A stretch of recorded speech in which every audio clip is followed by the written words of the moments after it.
I'm so happy to have back Dr. Eric Fruits. Thanks for coming back. I'm so glad to be back. I have a couple little stupid jokes, but first of all, also welcome, Kristen. This is how we started the last time, wasn't it? Okay. Yeah, I got a couple good ones. Hopefully good ones. But yeah, I was also trying to think of a joke this morning we're like the Three Musketeers or something. I don't know what to call us, but sure, I like that. We're the Three Amigos. I don't know what you call Amigos. us. I don't have a musket. We're here to talk about a lot of taxes and stuff, and mostly the PPS bond.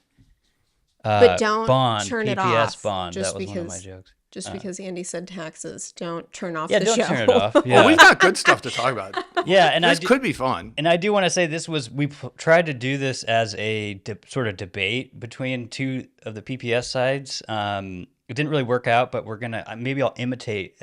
I'll play devil's advocate, or one of us can do that. I don't know. But I wanted to start with. Because I wrote down, you are my favorite fruit, and oh wow, okay. But then I started to think, let's go through our favorite fruits real quick, and then we'll talk about the bond stuff after that. We will get to it. But I'll start, and I had trouble picking one out, but I'm just gonna go with tomato. I don't know if that's controversial. Love tomatoes. I drink a lot of V8. I'm a V8 fan. Great answer. But anyway, that's mine. That is a really good answer. Is that technically a fruit? It's technically a fruit, right? Yeah. Isn't there an old joke? The difference between intelligence and wisdom is that if you're intelligent, you know that a tomato is a fruit, but if you're wise, you know not to put it in a fruit salad. Oh, I've never heard that, but I guess so. Yeah. Yeah. I mean, I would consider a tomato. I like tomatoes. I mean, if I thought about the fruit I eat the most, it probably would be tomatoes. Really? But okay. Yeah, just by volume. I mean, I like tropical fruits, but a lot of them are hard to get. You know, the good ones. My pineapple's delicious. It's so good it shouldn't even be really a natural food. But you know, if you think about the ones you eat most, aside from the tomatoes, probably apples. It sounds boring, but you know, Honeycrisp was a real game changer in the fruit world. Yeah, I mean, when that thing dropped, if you think back to life pre Honeycrisp, and post Honeycrisp. Post Honeycrisp is a lot better. It's like, I remember when I was a kid and Granny Smith started coming out, and that was another game changer because for two reasons. One, they were delicious, I thought back then, and they were green. And man, growing up, when I grew up, every cartoon, if you ate a green apple, right, you're going to get sick, right? It's like the gross. It's like the cigarettes of the fruit world is eating a green apple, right? Yeah. And then these show up, and I think now there's stuff that is better than Honeycrisp, but you know that's just always good. There's almost like too many. I think it was on one of your podcasts that I was saying, like, I didn't even know there were different types of apples until I was like 30 something. I just thought they were like, they tasted the same, but different colors. Oh, do you really think? But now there's like hundreds. I don't know. Oh, that you have definitely got to go in October to Portland Nursery. They have an apple festival. Okay. And so the one in Southeast, the big. Yeah. Okay. And so they have two huge tables that run the entire length of a tent with apples and pears, little samples you can try, and it's just incredible. I'll try to put a photo of that up. The Hood River Fruit Loop. The Fruit Loop. Have you ever done that? Oh. It's pretty fun. It is pretty fun. It's called the Fruit Loop. Yeah, and it really is. It's a circle, and you go through Hood River. You go through all those little towns, cities, whatever, and they give you a map, and you can find it online. And it's in the fall. Each little area where they're showcasing apples is marked, and you can stop and check them out and sample them and buy apples, and there's pies, and I'm just thinking about Fruit Loops now. There's fall stuff. I mean, Fruit Loops are delicious. Probably that sounds like a cool event though. Yeah. Probably tastier than anything you can find on the Fruit Loop. I like it. I like the mobility aspect of it. I had this idea once back because winter's over and there's all these giant potholes. They're slowly getting filled in. I thought, wouldn't it be fun to just go get like the giant bag of generic Fruit Loops and just pour them into a pothole so that as you're driving down, you would see these colorful potholes. I thought it'd be a great way to illustrate to the city how many potholes there are. I've not joked. I've seriously seen it in the unpaved streets around here. People will pour their dirty cat litter in the potholes. Oh, jeez. So picture that. No, but anyway, let's get your favorite fruit and then let's move on. I like mangoes. Oh, mangoes! That's a great choice. Oh, they are great. That's a great choice. I mean, they don't taste like Indian mangoes here, but they taste good enough.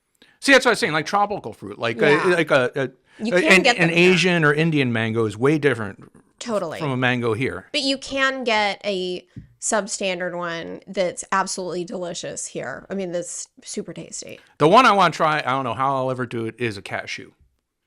Because, there's a whole song, did you know that cashews come from a fruit, right? So the cashew nut is just this little thing that hangs off of the fruit. And I've heard that the cashew fruit is really delicious, but it goes bad after like a day. So you can't ship it. Where do you go to get it? It's like India or somewhere. Right. So I want to try cashew sometime. Okay.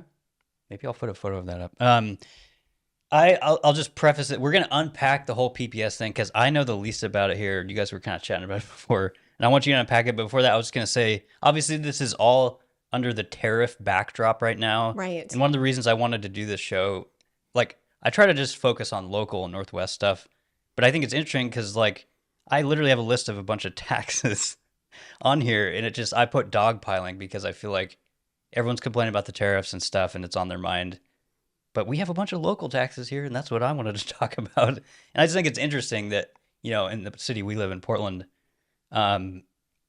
it's like a dual conversation of like, yeah, they're complaining about this, but then there's also these local taxes that are adding on to that. So well, and if you think about it, we're going to talk about the Portland Public School Bond. I think one of the big things that makes this Portland Public School Bond so uncertain are the tariffs, right? Because a big part of this, almost all the money is going to what they call modernizing schools.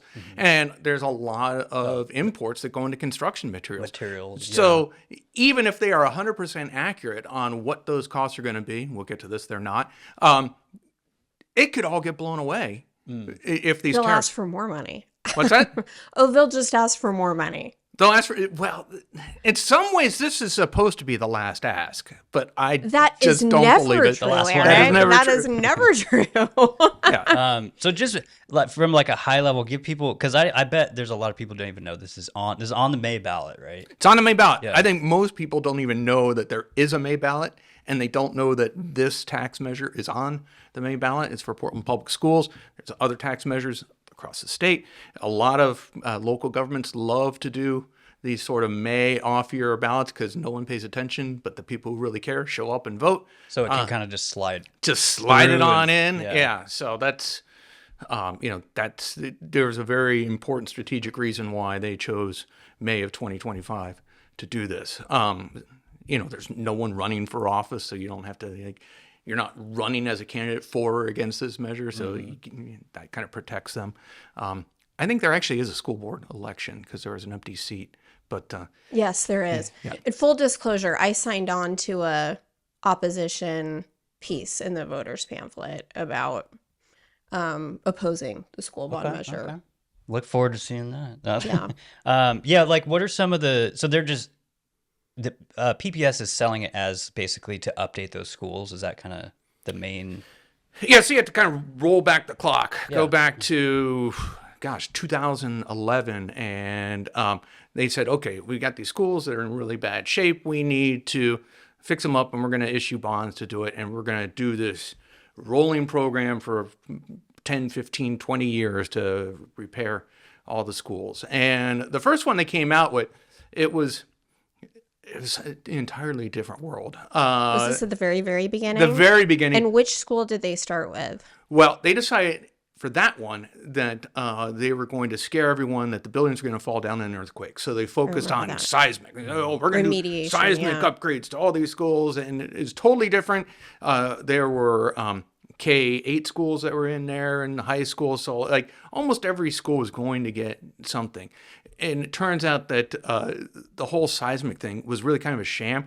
PPS finally admitted that the way that they triaged the schools was based on what PPS called a drive-by evaluation of the seismic state of the school. In other words, someone literally driving by in the car. Because I've heard of drive-by. This looks unsafe. I've heard of drive-by appraisals. Is that the same? It's like a drive-by appraisal. Yeah, drove by, looked around, said, this one looks kind of dangerous, and this one doesn't look so bad. Turns out they all looked dangerous. Yeah. Don't bother getting out of the car, Well, I mean, you've got some that have unreinforced masonry. That's kind of clear that those are going to be dangerous. And so I actually got together with some people and ran a little grassroots campaign to oppose this bond.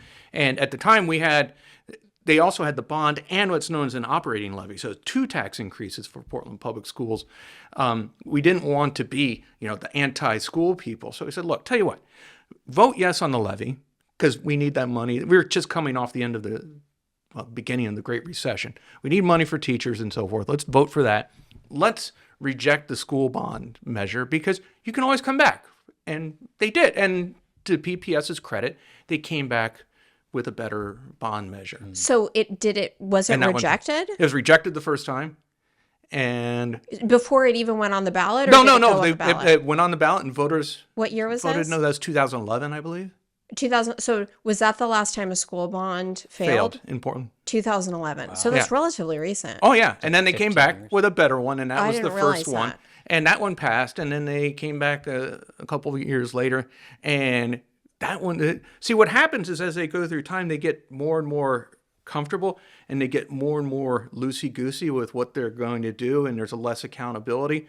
But there wasn't a real organized opposition to that one. And so it passed. And then they did another one, and there was not much opposition. And that one passed. And that last one that passed was really bad. That was the one that had Benson in it. So we're hearing now a lot about Jefferson. We'll probably talk about Jefferson. But, where you really started seeing the problems with the Portland Public Schools and their bond program was with Benson, because Benson was in one of these bond measures, and for some reason they ran out of money partway through that program and had to delay the Benson rebuild and then have another bond measure that topped up those funds so they can complete Benson. That one that they passed to top up Benson also promised to rebuild Jefferson. Oops, they ran out of money again, and now they're doing this bond to top up Jefferson. And so that's where we are today. And this one is probably uniquely bad relative to all the others, because at least the others, they said exactly what schools they were going to repair. They had an estimate for each school, what they're going to spend. And then they also do other stuff too, like they do curriculum, or they may upgrade elevators in some other building. Mm-hmm. At least they said what they're going to do in that last one. This one, it's just like, we've got 3 high schools in mind. We have a rough idea of what that's going to cost. And then there's going to be some money left over that we will probably spend on other things. And then the other things is just this list. You don't know what's prioritized or what those things are going to cost. Mm-hmm. And so where we are right now with this one on the May 20th ballot is, we know how much we're going to have to pay in taxes. That's for certain. That's written. How much is that? It's going to be $1.38 billion, and so it's at the same tax rate that we have now. One of the things is PPS never let a tax rate go to waste, right? Because if it fades, then they have to come back and say, tax increase on the ballot. But here they could characterize it as it's a renewal. Yeah, you're not spending any more. You're not spending any more. And you just keep your current tax rate, no big deal. Right, which is still a lot. So we know how much we're going to be paying for this. What we don't know is we don't know precisely what projects are going to be done other than the 3 high school. We don't know what projects are going to be done. We don't know how much they're going to cost. Tony Morse, who is working on the pro side of this to bring this bond along and get the school bond passed, said that there are general buckets, that they have outlined buckets of spending generally. But it sounds like Well, the third thing too is we don't know when these projects are going to be done, because we now know from past experience, especially with Benson and Jefferson, that they seem to always run out of money and they seem to always blow through their timelines. What assurances do we have that that won't happen here? Oh, I'm certain it will happen. I fully expect them to run out of money. So if you want to talk buckets, just spend it. Let's talk buckets. Let's talk buckets. But I mean, do they really run out of money? I mean, don't they just end up spending it all? I mean, do they even tell us what they ran out of and what they need the new money for? Do they ever even do that? Well, here's the kicker. Here's how you run out of money with the bond where they had the last Benson, time this happened. the Benson rebuild, which was just and some of Jefferson. And some of Jefferson was just. It was almost malpractice, right? So the staff came in with these cost estimates, and for rebuilding the schools, including Benson. And the school board said, that's a lot of money. Can you come back with a new estimate? So the staff came back with a range of the estimates, and that included the higher number they saw. And they said, we're going to say that the cost estimate is at the lower end of that range. So in total, the school board essentially just assumed that the cost of the construction was going to be $100 million less than the actual cost of construction. You're just picking the appealing number. So you pick the appealing number, you're wrong, and all of a sudden you're out of money, right? It's like, is it possible that the school board was saying, like, you're just gonna have to live within your means here. This is what we're giving you. No, they're just saying. It was anticipated that we'll just chop this up. We could do all this stuff because this is what's going to cost. We have plenty of money to do it, and then they don't have plenty of money to do it. It's just hard. I think I'm asking these questions because it's hard to believe that it's that thoughtless. Oh, okay. I don't want to. I thought you were trying to play devil's I guess advocate. I just don't want to think that it's that thoughtless. It'd be like if I went to my wife and said, "Hey, you know what? I've got this idea. Let's all go to Disneyland. Let's take the family to Disneyland. I think it'll probably cost about $100 a day." I thought you were getting $100 total. Well, $100 a day, right? And you show up and you realize, right, you can't crap. even get in. I can't even get in for $100 a day, right? I just had a lowball estimate, got my wife to come to Disneyland, and now I'm like, oh, crap, I guess we're going to have to leave some kids in the hotel room today while we go visit Disneyland. And that's what happened, right? The Benson kids were the ones left in the hotel room. The Jefferson kids were the ones left in the hotel room. And that's what's happened in the past. There's no guarantees that won't happen in the future. But wouldn't, somebody who is for the measure might say, yeah, that was screwed up. And so the wrong estimate was put forward, and that's not our fault. Now we're telling you how much we actually think it's going to cost to finish up this Jefferson project. Like, we can't leave that undone. I mean, there's two things, right? One is the first estimate was screwed up and everybody knows it, right? So they'll say we need more money, and that everybody knows that. And then there's this emotional appeal about Jefferson because it's the most underserved high school, right? Yeah, so there's a lot right there. So so let's go back first to the buckets. If you want to think about the buckets, there's like I said, it's $1.38 billion. And so the first biggest bucket are the three high schools. Those high schools are Jefferson, Grant and Cleveland, right? No, Jefferson, Cleveland, and Ida B. Wells, which most people now probably remember as and the Wilson. Grant Bowl. And the Grant Bowls. Grant Bowls It's important to a lot of parents.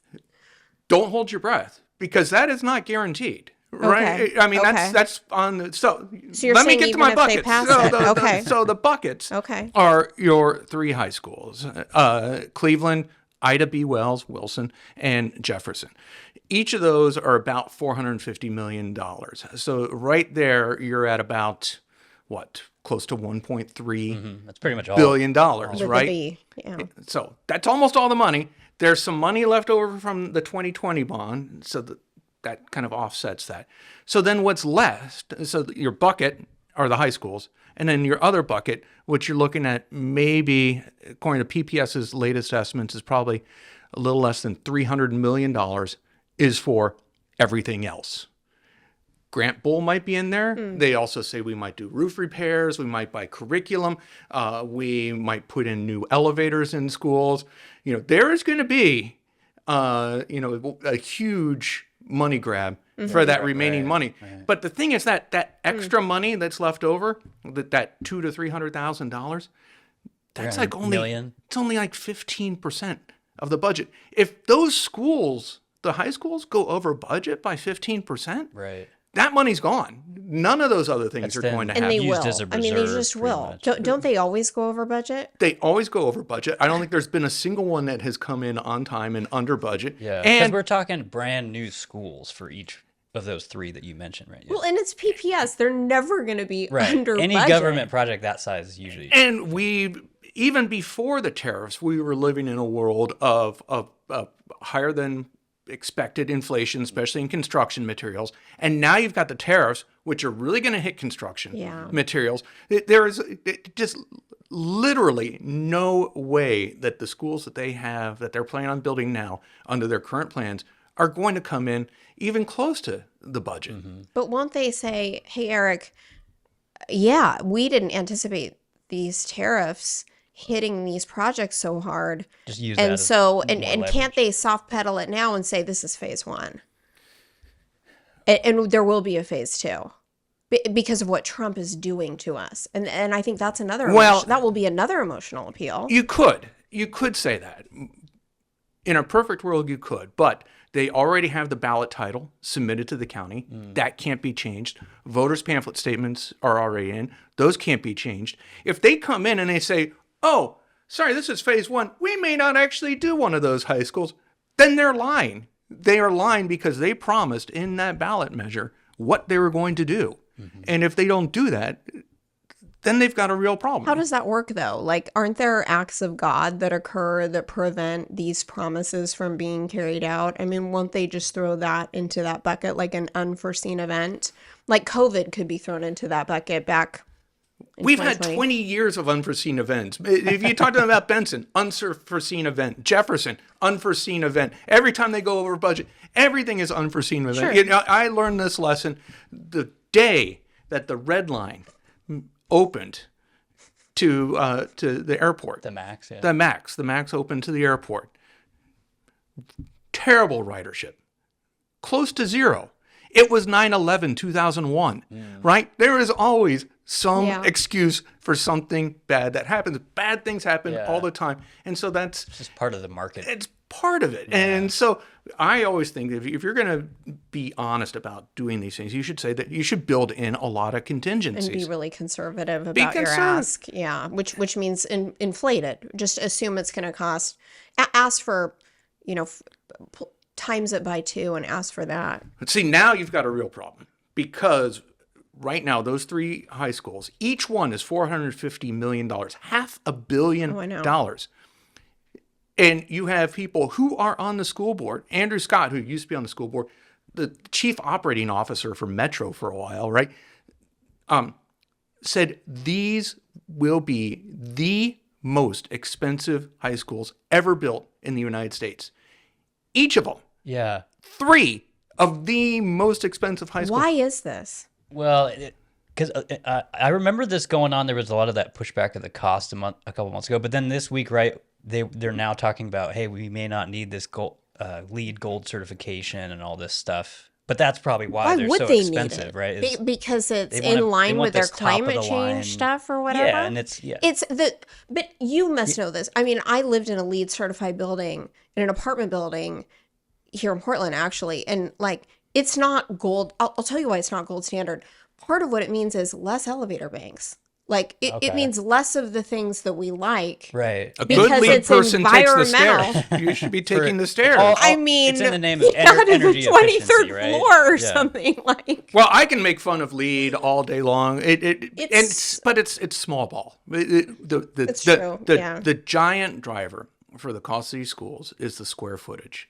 That is the key thing. And so are any or all of them expanding? Are they getting bigger? They are aiming for 295,000 square feet for each school, which would make every school would be bigger than the school it's replacing. Okay.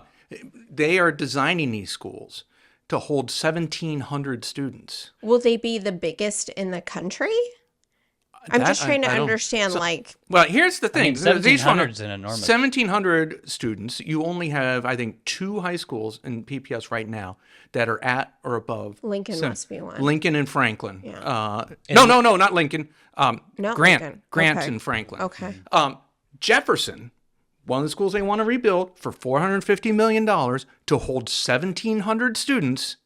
And that will continue to drop. We'll have 500 students enrolled. That will continue to so drop. You're building. You are actually 3x. So yeah, when we're done with all of these schools, we will have a little less than double the capacity than the number of students because we are right now. They're building for 17,000 high school students, and they're projected over the next few years to have 11,000. Right, because there's a decline. They're projecting a decline of students in Portland Public Schools, right? And what they'll do is they'll take a look. You look at the enrollment in PPS, and you look at the high schools, and you say, actually, over the past couple of years, enrollment has ticked up a little bit, like tiny, like 1-2%. But if you look at the K-8s and the middle schools, they are way, way down. So if you look at the pipeline of students that are coming, we're going to see a big decrease in the number of high schools. So we really shouldn't be talking about rebuilding the high school. We should be talking about, we need to have a serious conversation about shutting down I was going to say, one or more high schools. I've heard from people that, is that part of a consolidation thing? Because I've heard that they were looking at consolidation because of the drop in students. Well, they should. Could it be part of that? I mean, they should, but they haven't. Why else would they? They haven't done that. And so when you get back to Kristen's question, what can the board do? Well, right now, the board is stuck because their ship has sailed, right? This tax measure is on the ballot. Ballot title's been filed. Voters' pamphlet statements have been filed. The only thing that can be done right now is what the voters can do. The voters can reject this and say, no, we're voting no on this. And you may say, oh, that's terrible. We love our schools. Well, guess what? This has happened before. All it does is delay them. They can come back in November. Right. They can come back in a year. They can ask again. You're saying in 2011 they refined the measure. In 2011, it got rejected. They came back with a whole new measure that was completely different, started the whole thing of rebuilding high schools. People voted for that. They can come back with a better idea. They could say, look, voters said no in 2025, and that's fine. That's understandable. Fast forward 6 months or a year, they say, well, we learned our lessons. We now have better cost estimates. We have scaled back what we're going to do. Maybe instead of rebuilding 3 schools, we will rebuild 2 and close down 1.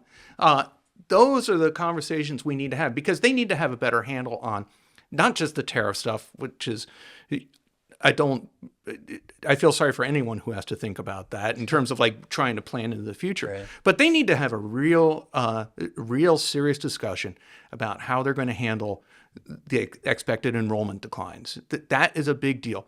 They have to think about their own financial house.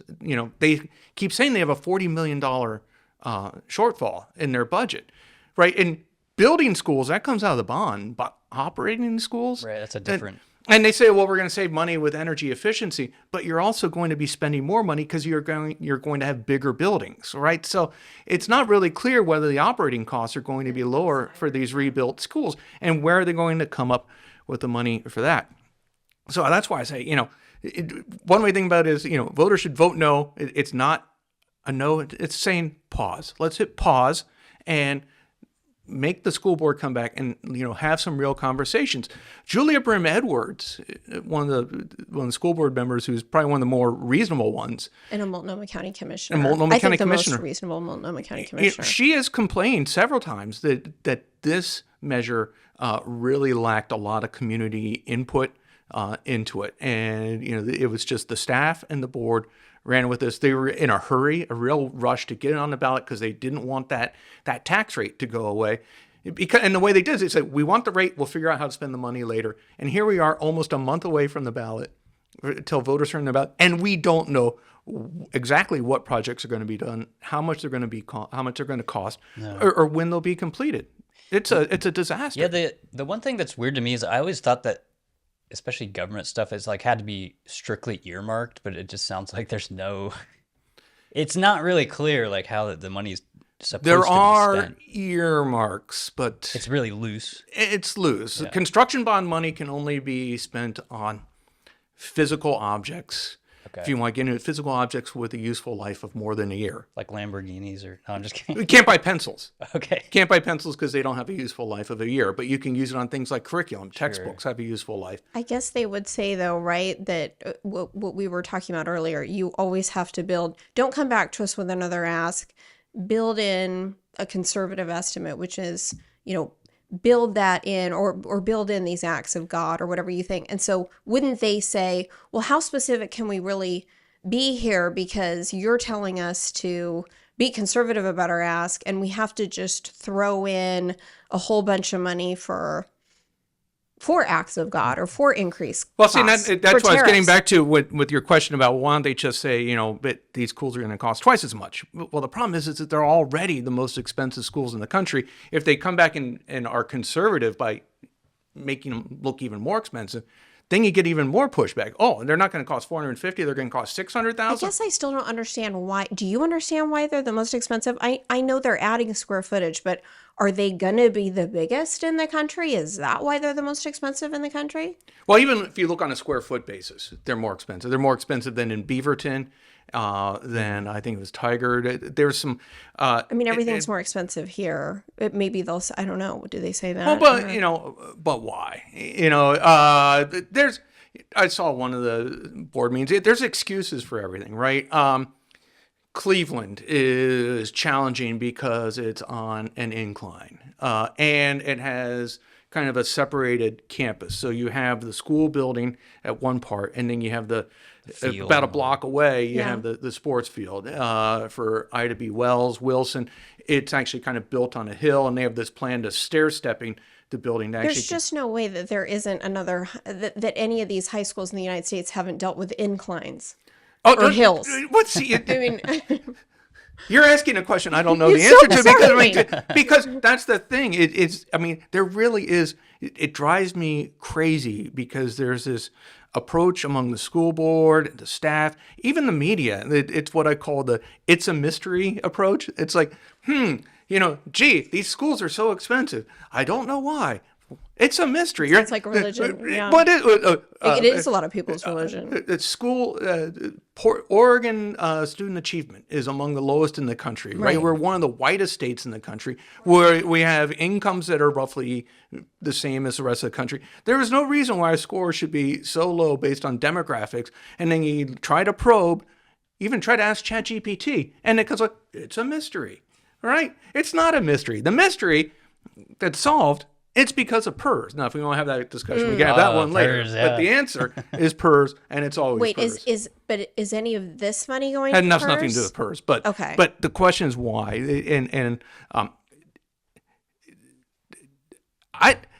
If I was on the school board, and in fact, one of the school board members, I think it was Green, I forget his first name. Herman Green, in the meeting last night, said, I want to have an audit of this. I think he's up for re-election. Of this school bond, because I want to know why these schools are so expensive. And he even said that, I don't know the exact quote, but it's pretty darn close. He said, look, for some reason, we're wasting money, we're burning through money.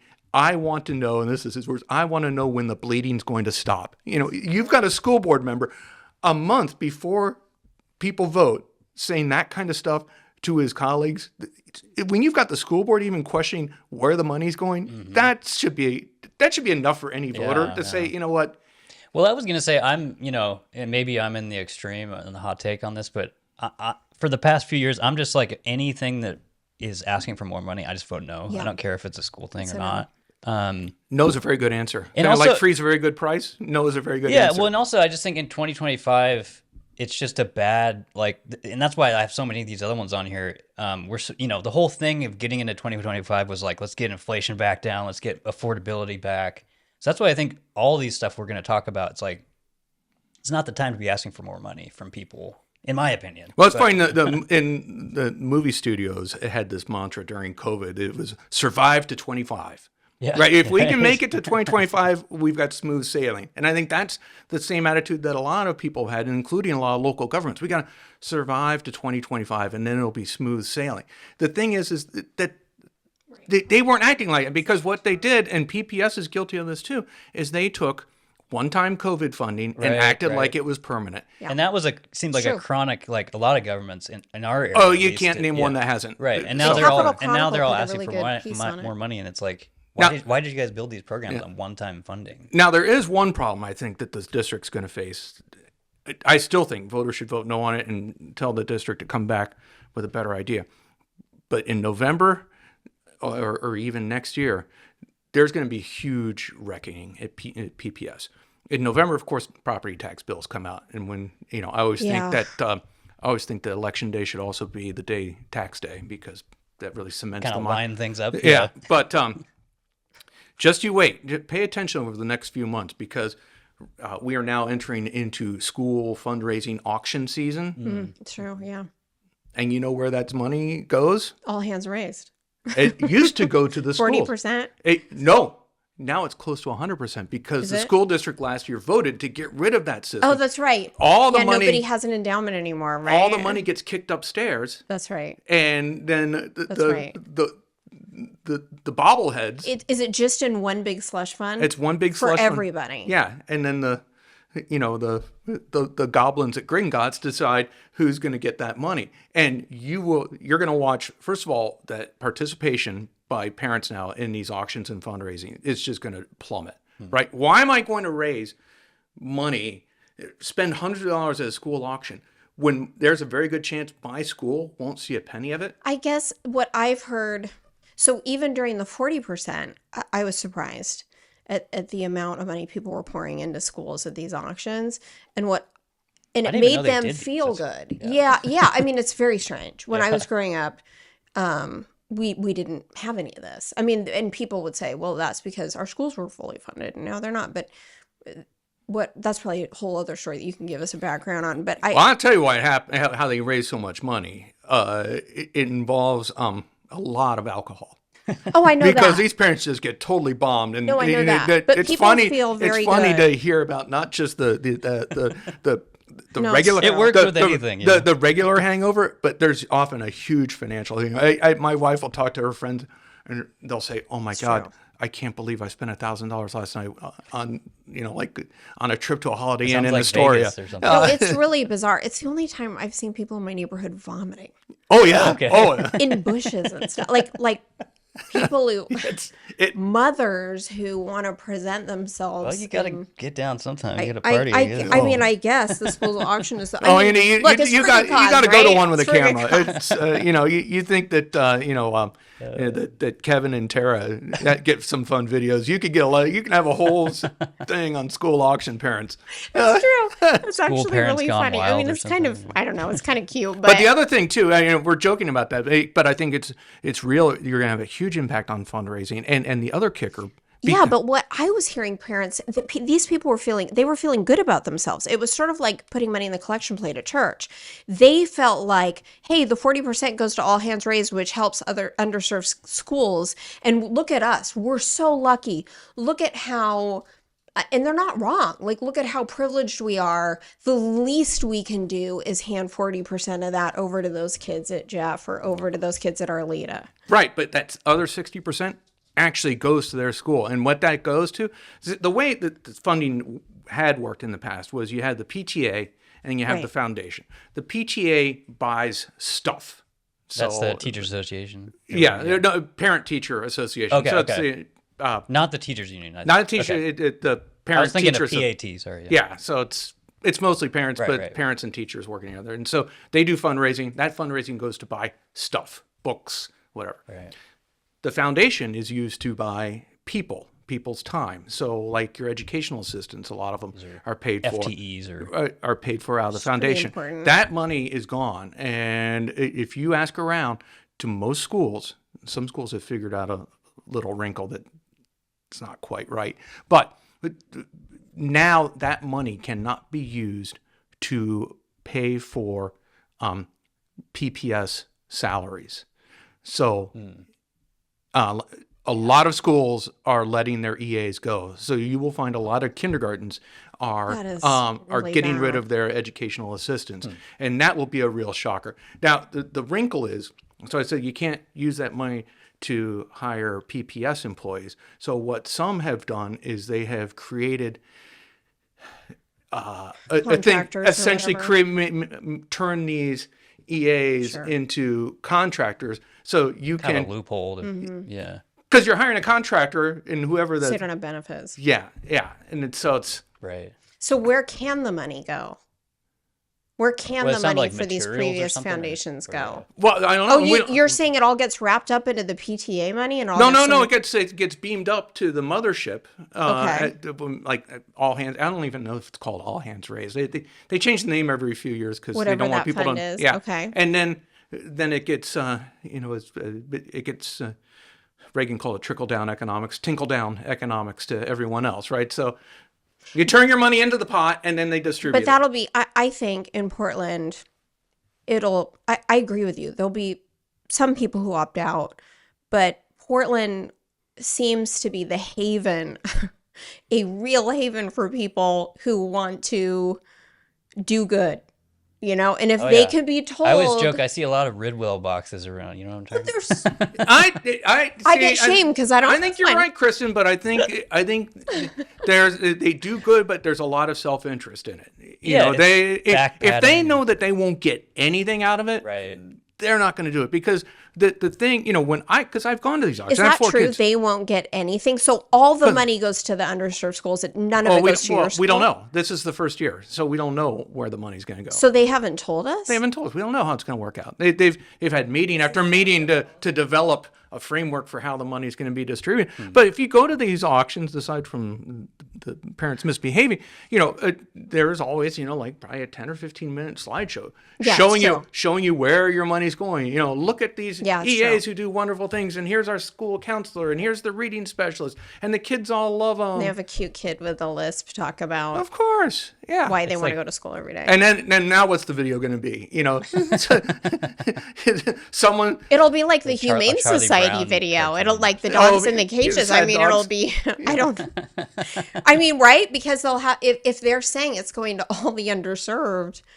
I don't know, some terrible story about some poor child whose school's their only refuge or something. Put up renderings of the new schools that aren't built. I don't know. Look, if these Portlanders are so into helping out other people who are less advantaged, how come they don't buy Girl Scout cookies in the poor parts of town? Yeah. If you're buying Girl Scout cookies, look, once you go up to like North Portland and buy the Girl Scout cookies, no, you go in front of your own Whole Foods in front of your house to buy those cookies. So I mean, to me, I don't. I think it's performative. I mean, it is, but we're also the capital of performative. We are the performative activism. City. That's it's our favorite virtue thing. Signaling with a little reward, maybe a Girl Scout. Yeah, a bumper sticker.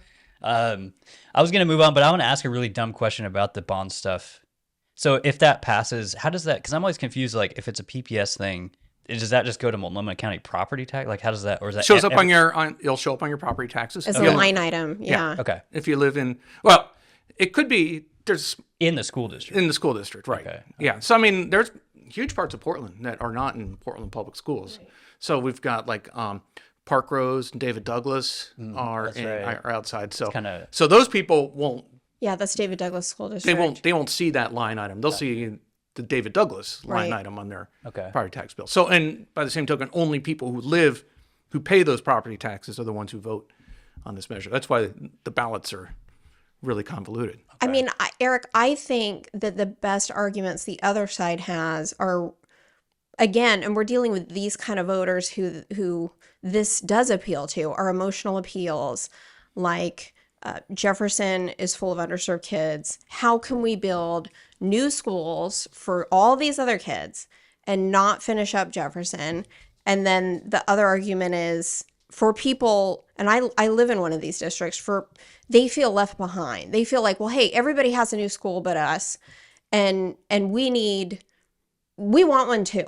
Why can't we have one? Why can't my kid go to a new school? Of course I'm gonna vote for this. I already paid for the other ones. Well, I think that is, like you said, I think that's probably the strongest argument. I don't think it's a very good argument, because if PPS is serious, that Jefferson is a priority, then how come they didn't make Jefferson a priority? How come it wasn't in one of the first rounds of bonds? How come it's one of the 3 final schools to rebuild? Like, they've already been left behind. If Jefferson is, they've been left. I mean, if I was a do-gooder at PPS, I would have said, we're doing Jefferson first, and Lincoln would have been last. Yeah, but that's the funny thing is, like, all the stuff you're saying, it reminds me of just all the same arguments when the teachers union was doing a strike. It's just, we got rats in the schools, we got, bad drinking air water. And the one that bugs me about Lincoln, because that one was definitely self-serving. It was that the PPS board wanted to make their friends in the West Hills happy by rebuilding Lincoln. I mean, that place looks like a college. It's crazy, Whenever I walk by there, high rise. It's beautiful. It does look like across the street from the MAC. La-di-da. You're kind of drinking your tea with the pinky out, kind of stuff. And the thing is, they always said, well, we really need to rebuild Lincoln because it's overcrowded. It's so overcrowded. And you're like, You know what school isn't overcrowded? Jefferson. Roosevelt isn't overcrowded. And Yeah. wouldn't you know that maybe 15 to 20% of Lincoln students actually live closer to Roosevelt? You could have solved all that overcrowding problem if you sent some of those Lincoln bus students. you all to, yeah. Oh, and we mentioned this before when we were fighting the bond. They said, well, the river is a natural barrier. Like, what the hell? In a town that's called friggin' Bridge City. Was that PPS's argument? Yes. The bridge is a natural barrier. My God. Because while they're rebuilding Cleveland, I guess they're busing those kids. I mean, what their parents are telling me is that they're busing those kids for like out to Marshall, probably. A long way. Oh, yeah. Well, that was the big problem. That was one of the big. I'm certain it's longer. That was one of the big hang-ups with one reason why Jefferson got delayed, because the PPS plan was to bus the Jefferson kids out to Marshall. And if you think it's a hike from Cleveland to Marshall, I mean, you're probably looking at maybe 20 minutes in a car, and how much on in a school bus? Yeah, an hour and change or something. But also, I actually like that busing idea better than shutting the Jefferson down, because those parents within Jefferson are going to say, oh my gosh, but my kid walks to school, or I'm working all these jobs and I'm doing public transit and I can't. I mean, you take those kids from the West Hill, these overcrowded schools, and put them in Jefferson. I mean, if these parents want to do good, spread it around over into Jefferson. Bring your pocketbooks to the Jefferson auction, the Jefferson PTA, right? Yeah. Just give them alcohol and. Yeah. I mean, the thing is, couldn't we solve it with that? I mean, it could be a banger's auction, right? Because you've got the Jefferson dancers, right? Everyone wants to see them. You have them perform. No, they're really good. I mean, that'd be something people. Yeah. I mean, help us make that a fundraiser. But the thing is, I mean, Jefferson is kind of is in an interesting situation because the enrollment is so low. Yes. It's 500 students there. Jefferson has traditionally, they have a special deal at PPS where students who are assigned to Jefferson actually have an option to transfer to Roosevelt, Grant. Benson. I'm not sure Benson, because Benson is it's a lottery. Polytechnic. Yeah, lottery. And I think one other. I forget which one it was. But anyway, three different schools. And so I think part of it is that there are quite a few parents that actually opt out of Jefferson and go to those other schools. So that tells you something. Yeah. But the bigger question, I think, talking about Jefferson specifically is a distraction. The bigger question is, do we need as many high schools as we have? Mm-hmm. Why are we building? Why are we building for 17,000 when we have 11,000? And even if you're trying to play this game like, oh, it's our turn for our school, the bottom line is, why are we building? We're going to spend another $1.4 billion to build half-empty schools. There's a point where fairness and fiscal responsibility have to balance. Well, if anything with like that much money involved, it's like a lot of the stock market stuff right now too. Is I always want to tell people, just like look at the 5-year, the 10-year, and with enrollment, it's like the same thing. Like if you look at that, we've been trending downward with enrollment for a long time. So yeah, why are we building up? Like it doesn't make any sense to me. But right. I don't know. One of the arguments that Tony Morse, who's working on behalf of the school bond, made is that it was in line with your argument that, hey, Oregon schools are failing and it's hard to attract people to this region, and they don't, they go to these high schools that still need to be redone, and they think, well, I don't know that I want to send my kid there. And so his argument was, hey, we can make them look better, and also there's money for new curriculum, and so maybe we can climb our way out of this hole that we're in. I think if you had a school district that was, say, in the top 10% of achievement, astounding achievement, people graduate, huge graduation rates, huge numbers go on to college. Parents would know that. People who are looking at the region would know that. They'd come in, they'd visit the school, and they'd see the school building and go, wow, this building sure looks like crap, but they sure I agree. They know how to work with what they got because the achievement's so high. And at least they know how to read. Who cares? But there's nothing. There's no evidence at all that connects the condition of a school building with academic achievement. Yeah. Zero. And if they're telling you that, it's going to be some sort of anecdote or something, but it's not going to be. Yeah. It's not demonstrated. If anything, we're a case study about how it doesn't. Because you look at these schools that we have rebuilt. We got brand new ones. They're not doing better. We're still. I mean, come on. We've rebuilt 9. They still can't read. We've built, almost all of the high schools. And even the bigger point to me is that money doesn't solve that. Like we've as a state thrown so much money. Like I just put all these clips with Jeff Eager out there about how we're at the bottom rankings and we've spent billions and billions as a state on education, and it doesn't get us anything. Like that's not the answer to just throw money. And we shouldn't be. And like I said, we are one of the whitest states in the country. We have incomes that are at or roughly a little bit above the national average. We have college-educated population slightly above average. All the things. Yeah. If you just looked at a piece of paper, you'd say, Oregon should be doing pretty good. Yeah. And we're not. And we're not. Well, if Mississippi is outperforming us, and I remember for years and years, people would go, no one wants to be like Mississippi. Right. Make fun of the South. And it's like, all these hee-haws, right? And it's like, geez. There's a funny story, but this is from about 20 years ago, back when Louisiana Pacific left Portland because the Portland company, big Portland company, decided to paper. What are they? Paper timber products. and paper. Yeah. They decided to move their headquarters to Nashville, and I remember people like, "Oh, Nashville! Oh, yeah, why would they want to live with a bunch of hillbillies?" And I remember one of my colleagues was trying to answer this question.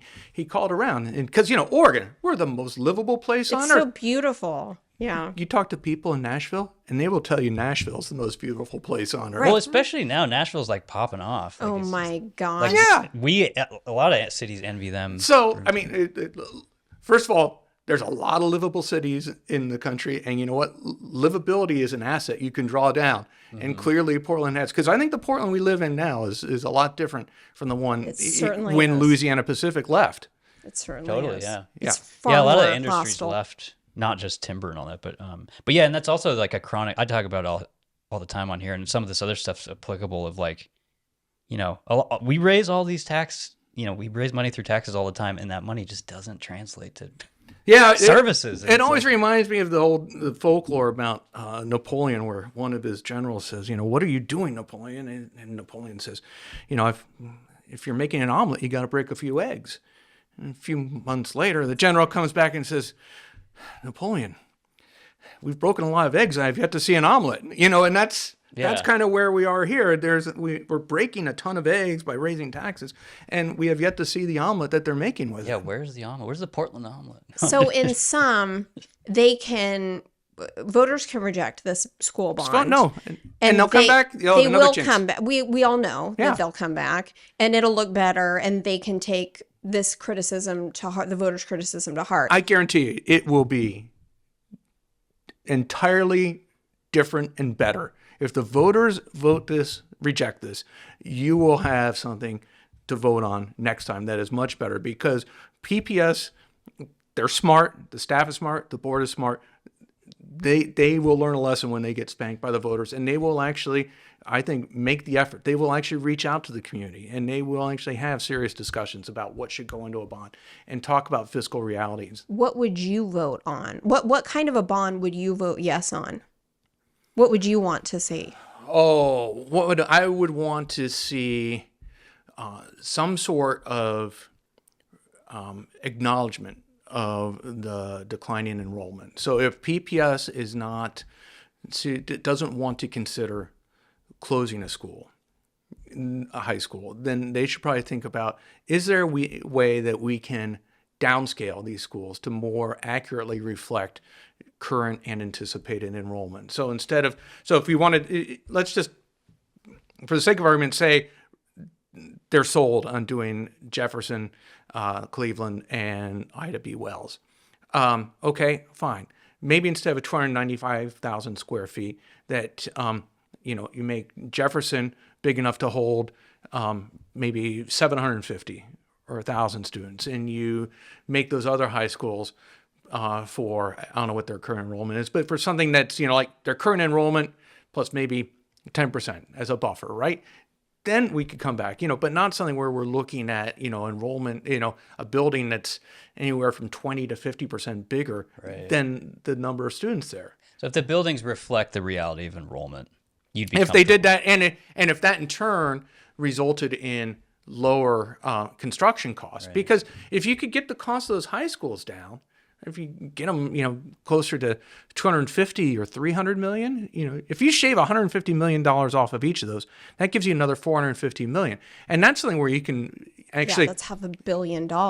Yeah. But you could benefit other schools, right? Yeah. And, if you're thinking about politically, right, the best way to garner the votes is to be able to point to the parents and say, we've got something for you. We've got something for you. Can help everybody. We got something for you, right? The old, everyone benefits, everyone pays. And also, that just from a maintenance perspective, it seemed like that'd be a great preventive move to, like, you could put that money into maintenance so you don't have to build new schools down the road. Can only use it for construction. Yeah. But doesn't that qualify if you do like remodel and all that stuff? Oh, for that kind of maintenance. Yeah, if you do, yeah. So I'm saying like refurbish the existing building. Right. No, I mean, you can't like hire a gardener with it, but you can like you can say we're going to update a classroom infrastructure. You can even buy textbooks. Yeah. Something that lasts over a year. Is that what you said? Does that make sense? So so I'm saying if you had, hey, we're going to build 2 new schools that reflect actual enrollment trends, and then we're going to save this other $450 million to stave off building new schools, like improve these existing schools. Yeah. Does that make sense? Yeah. So, I mean, I think if you did that, the idea is it benefits more, because you should get sticker shock from this. You should say, I'm going to spend $1.4 billion, and all we're getting are 3 remodeled high schools that are going to be, almost double the size they need to be. That's, isn't there a better use of that money? I mean, that's the question. Yeah. Especially like we were saying, like if it doesn't necessarily translate to better school performance, which is like, should be the goal for everybody. Now, going back to Kristen's question, that is something the school board could do, right? They could say, okay, we're going to rebuild these 3 schools. We're going to really downsize the scope of the construction, and we're going to spend this other money on these other things. You can do some rejiggering in a way that would actually match what the voters are voting on, what they see in the ballot measure title. But I think the problem is realistically the clock's ticking. I don't think they can do that. Yeah, they don't want those optics and the way it's going to feel for everybody's property tax bill to go down, especially when they're really everybody's hurting because of tariffs and things, and know that that's a long haul thing, and then have to jack that bill back up. I mean, I understand that. Yeah. I want to move on to the other stuff because. Okay, that's fine. Unless you got, is there anything else you guys want to say about it? So. I was say because I'm way more into these other things. Okay. I just get so fired up about these stupid things that the city and the county and the state are doing. There's so many. I wonder what you're going to pick. Steve Novick, Angelita, and I think Jamie Dunphy floated this PCEF climate tax increase. I've talked to a lot of people. Portland Clean Energy Fund. Yeah. They want to raise it to like 0.5%. Also, I think it changes the threshold for which retailers are charged. But people were asking me right away, like, why raise it if there's already like a huge reserve available, first of all? And I hadn't even thought of that question. But that's a very good question. My first reaction, and somebody like in the city was like, maybe that's why. It was like, maybe that's a way of getting around the earmarking, because I know Steve Novick is he doesn't want to unlock those funds for anything other than like emissions. It has to be straight up like climate, even though I think you could argue all of this stuff could be argued for climate. But why is that the answer to? I think it's a way to raise it and get around the earmarking. That's my theory. Raise it for what? What would he spend it? What requires more money than they already have? So I think what he wants to do is, so he says there's money earmarked for these clean energy things, right? And he wants to raise it. And my thinking is, I may be wrong. He wants to raise that increased amount and have that go into the general fund. So I think, So that way, And through that's my theory, is like through passing that vote, it's a way to like re-earmark it to say, hey, now we can use these. Yeah, and see, here's where. Why wouldn't you just why wouldn't you just put money in the general fund? Why wouldn't you just do that raise as a vote? taxes to put in the general fund and call it well, public I think safety? it's like kind of like we were saying too earlier. Like climate to me is one of those things in Portland that's like the schools that people just go, yeah, I'll vote on that. With it. You know. Well, yeah. Good. I mean, when it passed by a huge margin. Yeah, it's performative activism. What Novick, I'm sure, knows is that it takes only 7 votes on council to pass an ordinance. And with 7 votes, they could take that entire clean energy fund and sweep it into the general fund. The earmarking is, in some sense, it's bogus. It's just an ordinance. So it doesn't matter. Okay. Even when voters voted for that, all they were voting for was an ordinance. It was as if city council voted for it. People act like that when voters pass something like that it's some sort of sacrosanct or it's in the charter. No. City council, a vote of 7 can say, clean energy fund, all goes into the general fund. And that would be my idea. Take all that money, move it into the general fund. If you still want to do clean energy projects, then you have the council actually pass a resolution or an ordinance that allocates those funds. It's budget season. This would be a perfect time to do it. So they only have to give it to the voters. They only have to refer it to the voters if it's a tax increase. I don't even know if they have to do that. I think to implement it, I'd have to try. I'm not sure. I know certainly to get it, to have it first implemented, you have to have it. But once it's in, all of a sudden doors start opening for you. And I think it's easier to change the rate. Right. But the thing is, the way that clean energy money is currently distributed is you have this unelected committee that figures out how to spend that pot of money and then provides a list to council. Of nonprofits. It's a list of nonprofits. Well, they all are. Probably a lot of them, and whatever they want to spend. They originally, it was actually written, so they had to be nonprofits. Yeah. Okay. But now, Carmen Rubio had some changes where actually it can't be for profit. They were good. I thought some of her talk about using the clean energy fund for other things. I mean, that opened the door to Renee Gonzalez saying, well, then let's just use it for fire and police. Yeah. And I think he was right. Yeah. Well, and that's the whole, I don't understand why, that's the whole debate now of like, we're in this huge budget shortfall and they have this money. Well, that's what, yeah. Like, come on, guys. Like, well, it's a joke. I probably tweet it out at least once a month. You know, it's like the Arrested Development. There's always money in the banana stand. Yeah. There's always money in PCEF. There, you know, if you have any problem, in the preschool fund, and now in preschool, right? There's always money in preschool and PCEF. And so my thing is, you know, the way that they dole out the money, that unelected group committee provides the list of recommendations, and then city council has to approve it. They always approve it on up or down, and they always vote for it without striking anything on. My thing is, I didn't elect that committee to make those choices on how to spend my tax dollars.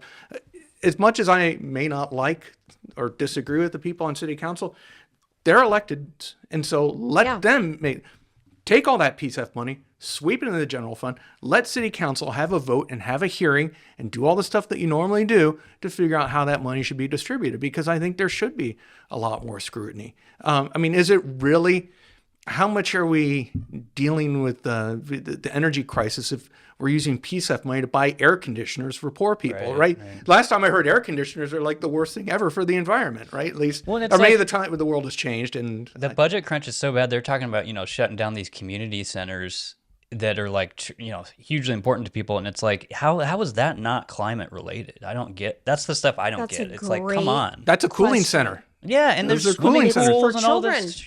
That's a great question for children. That's what I don't get about Steve Novick. It's like, dude, you could, any of this stuff you could argue for pavement, for sidewalks, like all that stuff is equity in my, you know, I would argue that. It totally is.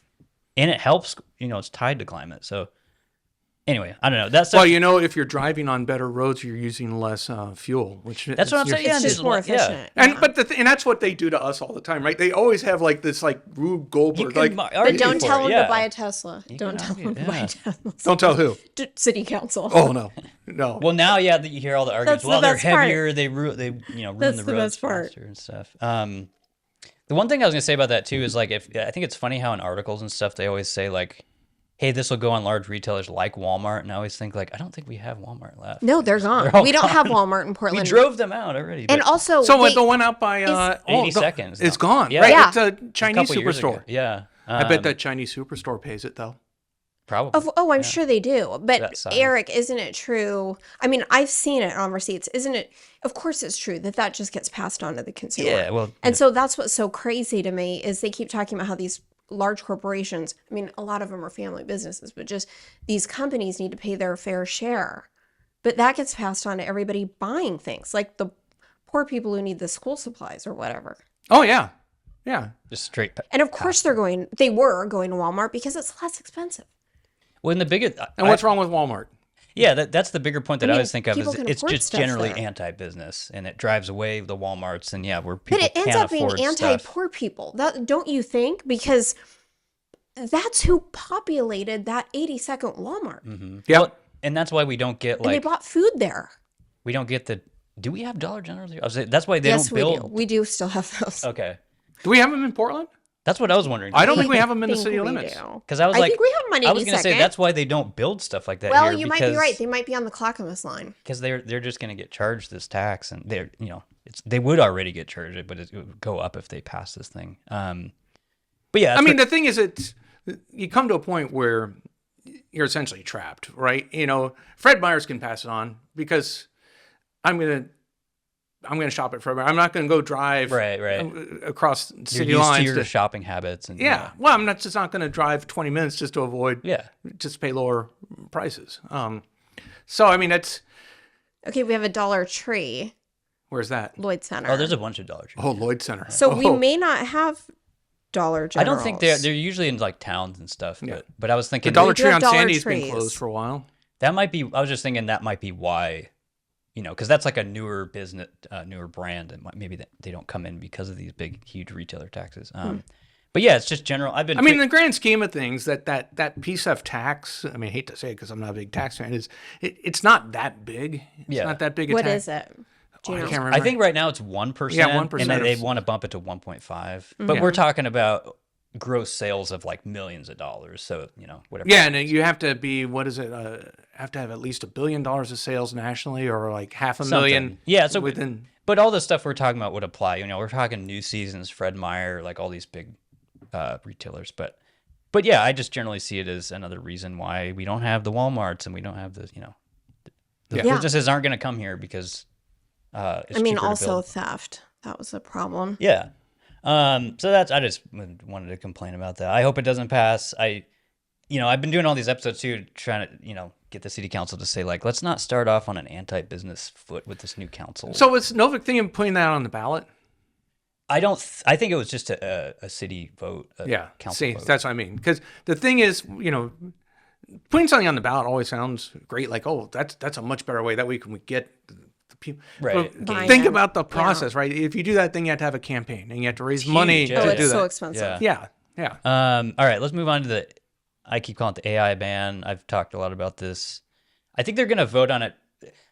My theory, and people in the city think that they're going to try to do it before the May budget to try to rush it through. But one day you're going to have one more hearing on. Yeah, it's like April in a 12th. week or so. Yeah. Or so. This is the algorithms. Yeah, so and I've talked about it on a few episodes, but yeah, essentially they want to ban AI pricing for apartments. This has been on a national conversation for a few years. And I do think there's merit to it, but there's a lot of problems. Like they have literally shut down testimony. There's been a lot of ethical issues around the bill itself. I don't know what you call it, the bill, the process for the process. Yeah. And I generally just see it as anti-housing. That's what I'm calling it now, because it's just like we're at a decade low right now for apartment construction, and I just think that's totally tone deaf and ignorant to like float this right now. It's a little unfair to call it AI pricing. It's what it is it started off as a ban on what's known as algorithmic pricing, and so there have been allegations that this RealPage is the main company, but there's other people who do this, but a lot of the suits are against a company called RealPage. And the idea is, let's say you're a property owner and you want to figure out, a small property owner, I want to figure out how much I should charge for rent. Yeah. And so you can sign up for the RealPage service or one of the other services, and you provide it, the information about, I've got some 1 bedrooms and a 2 bedroom and a studio, and this number vacant. Here's the part of town I'm in. Here's the condition. You plug in a bunch of stuff about it, and then the algorithm will tell you, what it suggests you should charge for your rent. Here's the going rate for what a commercial real estate agent might otherwise it's personalized for you. Yeah. Yeah. This is what you what you've given us. All the data you've given it. Right. Yeah. And so it makes that determination, the allegation is it makes that determination also based on what other people have fed into it. Right. And honestly, one of the things I've heard from people in commercial and other types of property is that you really can't do comparables, which is like unheard of to me for any sort of housing, is like, because you have to look at the neighborhood and the surrounding. It's how real estate kind of works in sales for real estate, is you look at the surrounding neighborhood. Comps, yeah. And I don't know if this is true with all the amendments they've made, but is my understanding that you literally cannot do comps if this thing were to pass. I don't know. So that's the algorithmic pricing, and so that's what. So there's been allegations. There's been several court cases saying that this is actually a way to facilitate collusion among landlords, right? Yeah. That through this program, I'm giving it information, everyone else is giving it information, and essentially through the algorithm, we're swapping information with each other so that we can, like, as a neighborhood, you just kind of lift everything. So we could collude to raise prices because we've all agreed on the same prices, and there's a lot of evidence that's not how it works, because it doesn't make you charge those prices, and it's just offering you, hey, you could charge this kind of. You could do whatever you want. So Berkeley has already passed a ban on this, and so City of Portland is now considering a similar ban, very similar to Berkeley's. I was going to shout you out too, because you were the only person I saw that tweeted that right after that, I think it was RealPage sued Berkeley like immediately. Yeah, because they're like, this is anti-free speech, basically. Yeah, I think is what it is. So the city wants to ban the use of this algorithmic pricing. The problem is, how do you define algorithmic pricing? Algorithm just means a computation, right? A calculation. And so when you say, well, we want to ban algorithmic pricing, all of a sudden you're like, well, gee, spreadsheet formulas, computations. Right. Those are algorithms. That's why they talk about Excel a lot. They say a Google search, right? Well, that's it. And you can't. And a computation algorithm using competitively sensitive information. That means even Googling other, like, if I go online and like there's a popular website called Rent Cafe where you can look at apartments for rent. Right. If I go on Rent Cafe and use that information to find out what other people are charging for rents, that is competitively sensitive information under this ordinance, and if I plug that into an Excel spreadsheet, I could be in violation. You're in violation. And if I provide my spreadsheet to someone else, even my accountant, I could be accused of colluding under this ordinance. One of the big criticisms is the first, I believe it's monthly, but the first violation is $10,000. It's $10,000 every month. $10,000 per unit. God. So you can imagine every infraction. I think somebody was saying like over a year would be like what, a quarter. I don't know if it's per month. It's $10,000 per unit per lease, which is still a lot. So that's, you figure average rent for a studio is about $1,500. So you're looking at about 6 to 8 months of rent is the penalty. And so, Kristen, you're an attorney. So what happens is when you have a $10,000 per unit punitive fine, in punitive damages, or not damages, statutory damages, that's going to invite nuisance lawsuits. Because even doing a bare bones defense of someone who tries to file a suit, that's true. You're going to just say, it's cheaper for me to just write a check for $10K than it is to hire an attorney.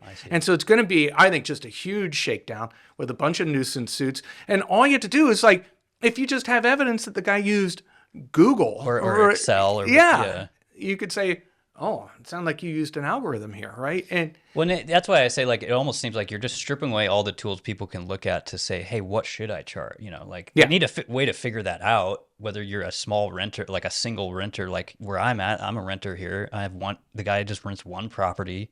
I don't know how we determine that, but these are tools for renters like that, and it's just hard to. It's more incentive to not be a landlord here is the problem. And just, I mean, if I were a landlord here, I would already be looking to sell whatever I had to the highest bidder. And I don't care what they do. They can bulldoze my apartment building. But that's a problem for renters. Yeah, well, now you're a property owner. You're thinking of leasing this place out. Someone knocks on the door, interested in moving in. When you look in that phase, you're looking at the potential of a $10,000 lawsuit. And you're building that in. I mean, you're building that into all the rent. Do they not get this? This is just like the corporate activities tax. This is just like PCEF. They will pay for that. Renters will pay for that. Well, they'll pay for it with higher rents, but they're also going to pay for it with property owners saying, you know what, I'm not going to be a landlord anymore. I'm going to just sell my units. Yeah, the Chinese can have it. The Russians can have it, and they can bulldoze it and do what they want with it. Yeah, I can convert it back to single family. So the lawsuit was filed about a week or so ago against the Berkeley case, arguing that's a free speech violation. And it is, because what it's saying is that you cannot communicate with other people, right? The whole point of free speech is being able to communicate. So if like, you're allowed to ask me if I'm a landlord, you know, what are you charging for your rents? And I'm allowed to say I'm charging $1,500 a unit. That's speech, and even commercial speech is protected. Yeah. And I think there are like RICO laws, and sure, there are things that become criminal, you know, that you can't communicate. I mean, I guess I would say, well, hey, we're right on the line here where we're saying that this falls into the bucket of speech that gets penalized, But see, what's neat about Oregon is that we don't just have a free speech. Well, that's true. Our Constitution is very libertarian. Oh, it's the best Constitution ever. It's one of the most libertarian constitutions in the country, if not the, don't you think? Freedom of expression on any subject. That's why there's strip clubs everywhere. Yeah, well, that's why we're famous for, like, 'cause you can be naked, like, in a protest or whatever. That's right. That's considered speech. Oh, one of the big test cases when I first moved here was in the city of Nissa, because there was a strip club that had live sex shows. Yeah. And they said even the live sex shows were protected expression under the Oregon Constitution. Yeah, that's why there's no zoning. I mean, you could theoretically put one right next to a kindergarten. I just remembered this too. I heard this. Gosh, I can remember where I heard it now. But the housing state bill that passed, I believe it was last year. You know, the big housing package. Right. I didn't realize that part of that. I think I was watching a city meeting the other day, and part of that was they were talking about housing, and part of that state law now says, hey, if the stuff you guys are doing as a city is not actually creating more housing, then you're in violation of our new bill. So that made me wonder, is this AI thing in that might be an interesting, I've never even thought about that wrinkle. There's a conflict. Yeah, like it just seems like that's they're seems like something the legislature should be against. Yeah. Anyway. The problem is I think this ordinance is going to pass.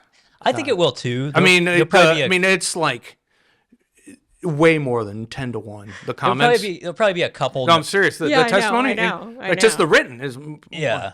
I think that I have to give Angelita Morillo some real credit, because I think she was able to gin up. She's a great organizer. She is a very good organizer. Well, I think you're right. I think there'll be a couple no votes, but it's just like, it's one of those things that's like, it's popular now. It's not going to create more housing for us, and that's why I hate it. I think it's going to create headaches, because the city will get sued, they will lose, and they will pay attorney's fees. And they will have gone through all this. The first ordinance passed by the new council, and it will get thrown out. I wonder does the city attorney weigh in?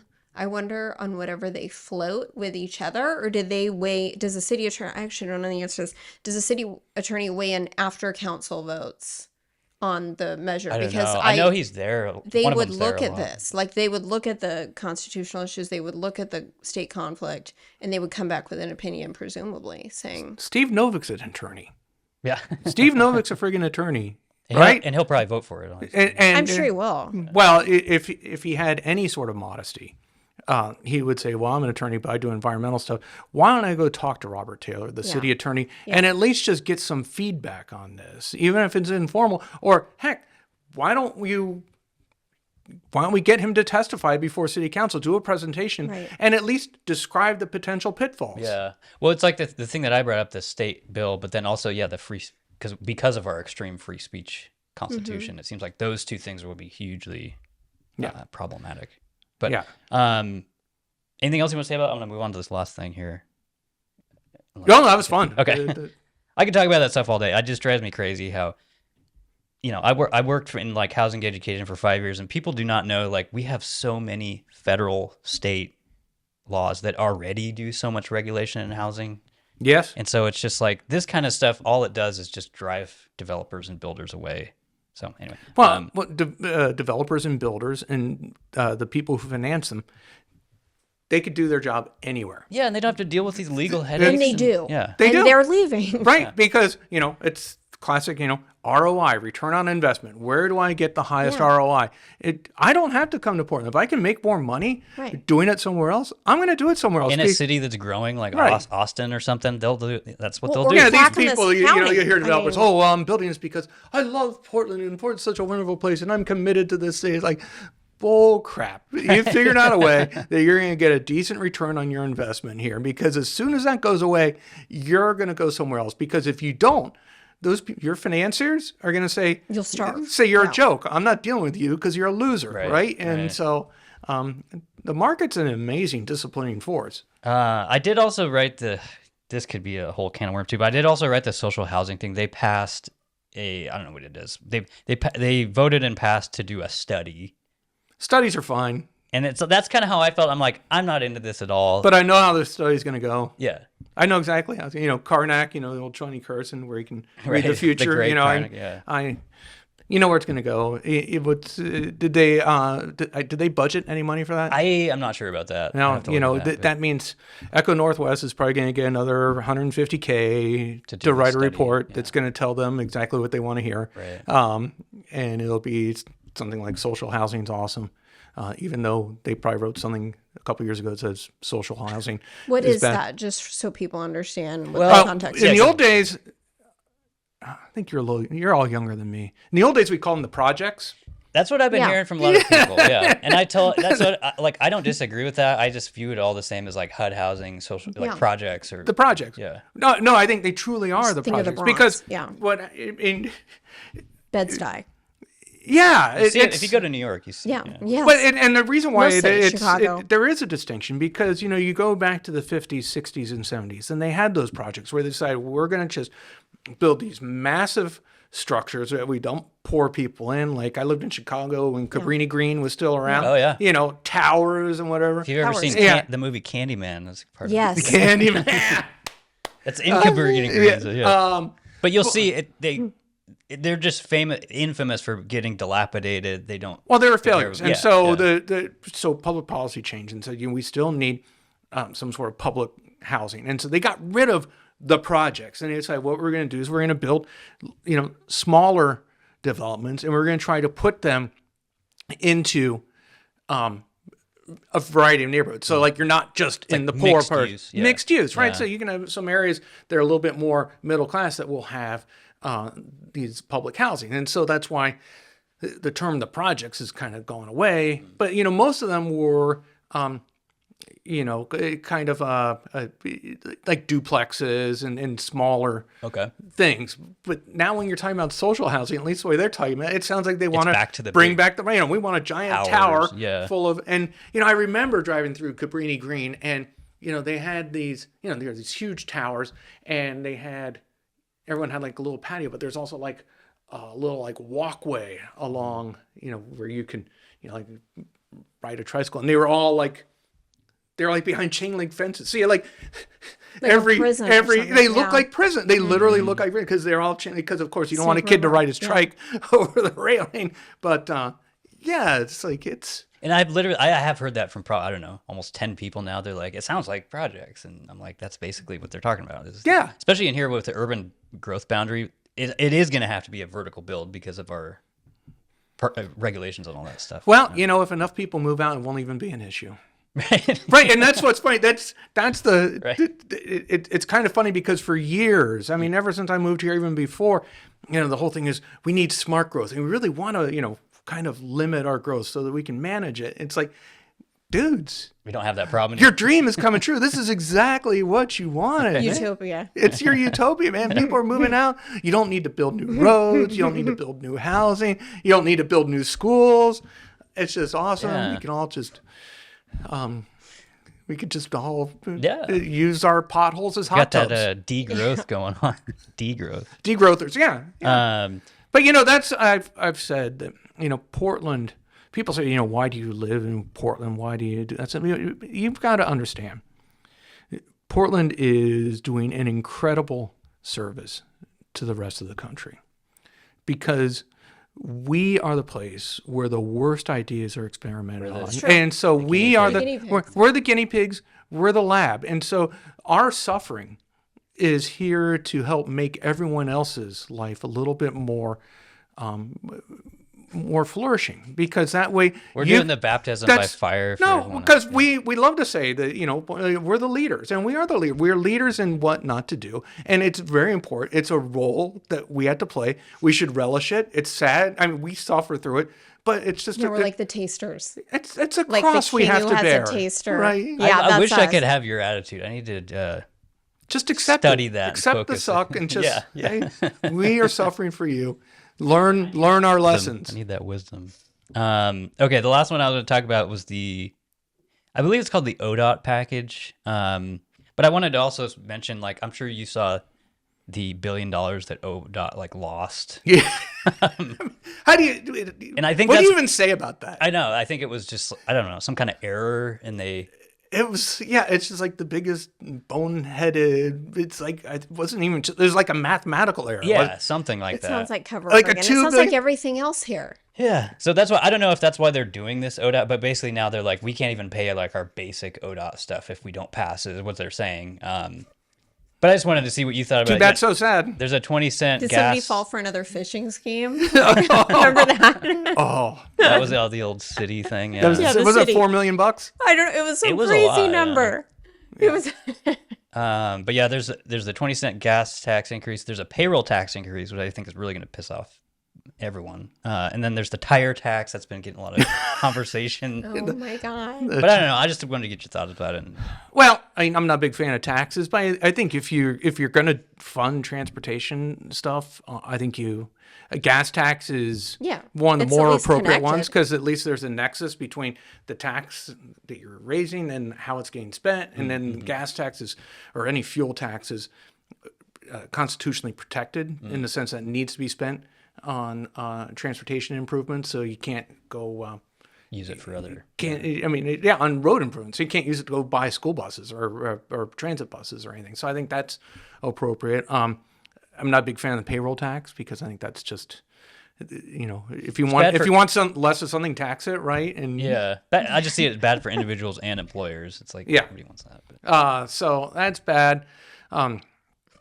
That's bad. But the other thing too is this one is there's some whispers of bipartisan support. My warning, especially to the Republicans, is this has happened before. In 2017, you had this bipartisan infrastructure bill where we raised the gas tax. We had a payroll tax to pay for the first time for public transportation. We were going to study tolling, and we were going to relieve congestion in the Rose Quarter. Well, guess what? We got the higher gas tax. We got the payroll tax.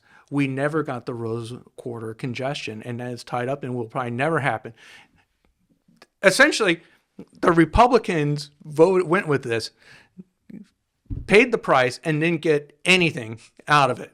And so I would be careful of the promises. They say, we'll do these projects that'll help you people, the drivers, because in the end, when the rubber hits the road, Tina Kotek, that was Tina Kotek's bill, and she's kind of the one who's dragging her feet on the Rose Quarter stuff. And so, and I remember Kate Brown signed it into law. She was so proud of that transportation bill. She signed it 5 times. She literally traveled around the state. Right. Doing ceremonial signatures. Burning up gas. Right. Right. I was just trying to visualize, but they're all separate documents, or is it just 5 on the same? No, they always give you a new one. Okay. Right? Yeah, separate. Just for the photo op. Right, basically. for the photo op, and then give the pen to somebody. Yeah. That is so, funny. I mean, they can part of me says, I think we do probably need to spend more money on transportation. Gas tax is appropriate. I think we need to figure out a way to get the EVs to pay for that, because they actually contribute to wear and tear on the roads. Yeah, that's what I was saying earlier. They're heavier. So yeah, I think eventually we're going to get to a point where we're going to have to do some sort of mileage tax. I know. Yeah, Washington State, I think, has been getting closer to that, and everyone here, it's just I'm like, oh my god, then I'm gonna think about every mile I'm driving. It's just I know. Well, but I think you're right. It will get there probably. Yeah. I mean, if it's a penny a mile, who cares? That may not be so bad, but you just kind of. You kind of wonder where they're going to go. Yeah, the psychology of it to me, and that's my big fear. Steve Novick will get a hold of it and he'll say, "Oh, it should be $1 a mile." Right. Right. Yeah. That's my big fear as an automobile enthusiast, is that eventually it's just like they can shut your car off if you know. That's why I'm never getting an electric car. Yeah. Yeah. My dream is I want like a late 1980s diesel pickup truck. Oh, okay. So very few electronics. I thought you were going to say Mercedes, the old Mercedes diesel. No, I want truck. Okay. Because you never know when the stuff's going to hit the fan. And you're off grid, and then I want diesel. Very few electronical components. And diesel's reliable. And you could push start a diesel in a punt. In a pinch. Well, this is a good probably transition. I am so glad you came on this, because I'm gonna go into my little rabbit hole here. I went into the old 1940 Pinocchio. I watched that like a week ago. And I haven't seen that one in a while. So. I've been complaining about the new ones, which I just sent a thing to my friend the other day. There was 2 Pinocchios in 2022. Did you guys know that? Yes. Yeah, you probably know because you have kids. Mm-hmm. I'm just like, why? How did that? Why? Why did we get 2 of them? What's the one with Benicio del Toro? That's one. I think that's one of them. Yeah, that one is awesome. The Del Toro one, it's not Benicio though. I forget his first name. One of the companies here. Guillermo. One of the companies that here. That one's great. The it, Disney right? one's not. Yeah. Tom Hanks. My neighbor worked on that. Oh, really? Right. Yeah, it's a Portland thing. It's Leica. Yeah. It's That's right, Leica. And they had an OMSI exhibit about it. It is Shadow Machine. It might be more. But yeah, it's awesome. A local thing. It is. You should watch it. But my question is, and then hopefully this doesn't. So Pleasure Island, right? Oh. Yeah. Where they send the things. Do I know Pleasure Island? I've had conversations with people about Pleasure Island. They send Pinocchio and the other boys. Well, that's what the conversation was. So they send Pinocchio and the boys there. Yeah. They turn into donkeys, right?